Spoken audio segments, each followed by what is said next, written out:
TV पर रामायण देखकर रावण मतलब अरविंद त्रिवेदी बहुत भावुक हुए। क्या? तुझे कैसे पता? हेलो ऐप से। देख, ये है हेलो ऐप। जैसे ही आप हेलो ऐप डाउनलोड करते हो, ऊपर सर्च बार में हेलो ट्रेंड्स मिलेगा, जिसमें सभी ट्रेंडिंग न्यूज, वीडियोस, आर्टिकल्स मिलेंगे। उससे आप डे टू डे इन्फॉर्मेशन से अपडेट रख सकते हैं। ये तो बहुत अच्छा ऐप है। मैं अभी डाउनलोड करके खुद को अपडेट करती हूँ। कामकाजी बहू। रवीना के 2 बच्चे थे। वो एक बड़ी कंपनी में काम करती थी। उसके ऑफिस जाने के बाद उसकी सास उसके बच्चों को संभाला करती, लेकिन रवीना को इसकी कोई कदर नहीं थी। एक दिन रवीना अपनी माँ से फोन पर कहती है, मम्मी क्या बताऊं, मेरी सास तो बिल्कुल अच्छी नहीं है। वो समझती नहीं है कि मुझे कितना काम करना पड़ता है। एक तो ऑफिस तक का लंबा सफर और फिर 9 घंटे लगातार काम। बैठे बैठे तो मेरी पीठ अकड़ जाती है। खुद तो सारा दिन घर में मजे करती है, जब मन करा सोए, जब मन किया खाए। तभी उसकी सास वहां आ जाती है। अच्छा माँ, मैं बाद में आपको फोन करती हूँ। जी मम्मी जी, कोई काम है क्या आपको? क्या हुआ? रवीना बहू, सारा दिन तो तू ऑफिस के मजे लेती है, लेकिन यहाँ ये बच्चे मुझे आराम भी नहीं करने देते। मेरी तो तबीयत खराब हो रही है। तो आपको लगता है कि मैं दफ्तर में मौज करती हूँ? आपको क्या समझाऊं, छोड़िए। माँ, काम करना भी जरूरी है। मजबूरी नहीं होती तो मैं खुद ही अपने बच्चों को देख लेती। अब आज तो छुट्टी है ना, आज तो कम से कम घर का काम कर ले। बहू काम शुरू करती है।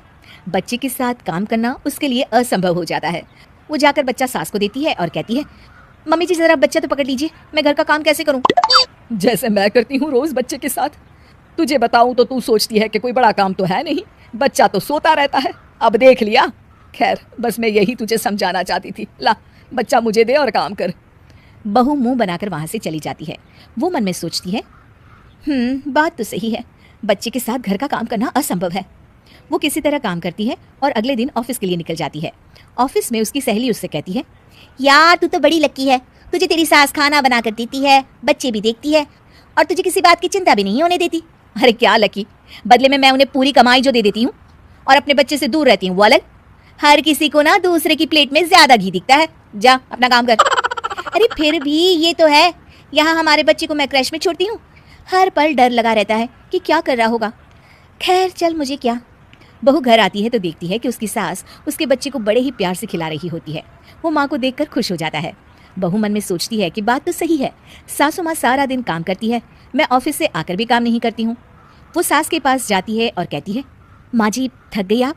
और क्या, सारा दिन चक्कर घीनी की तरह पूरे घर में घूमती रहती हूँ और अब उम्र भी नहीं रही। लेकिन चल तू बता, क्या हुआ, कुछ काम है क्या? बहू कुछ नहीं कहती, मुस्कुराकर वहां से चली जाती है। लेकिन अगले दिन सुबह सुबह बहू सास से पहले उठकर उन्हें चाय देती है। अरे आज सूरज कहाँ से उगा है, तू पहले उठ गई। चल अच्छा किया, मरने से पहले तेरे हाथ की चाय तो पी ली। चलो अब चलकर किचन में लगूं। माँ जी, आपको आज से काम करने की जरूरत नहीं है। काम करने की जरूरत नहीं है मतलब? क्या तू करेगी आज से सारा काम? इतने अच्छे तो हमारे नसीब नहीं है भाई। नहीं माँ जी, मैं नहीं करूंगी, ना ही आप करेंगी, बल्कि ये करेगी। तभी वहाँ एक काम वाली बाई आ जाती है। ये कौन है बहू? माँ जी, ये नौकरानी है और आज से सारा काम यही करेगी। मुझे माफ़ कर दीजिए माँ जी, मैं नहीं समझ पाई कि आप थक जाती हैं। आज से आप सिर्फ आराम करिए और मुन्ने के साथ खेलिए। और सास बहू बच्चे के साथ खेलने लग जाते हैं।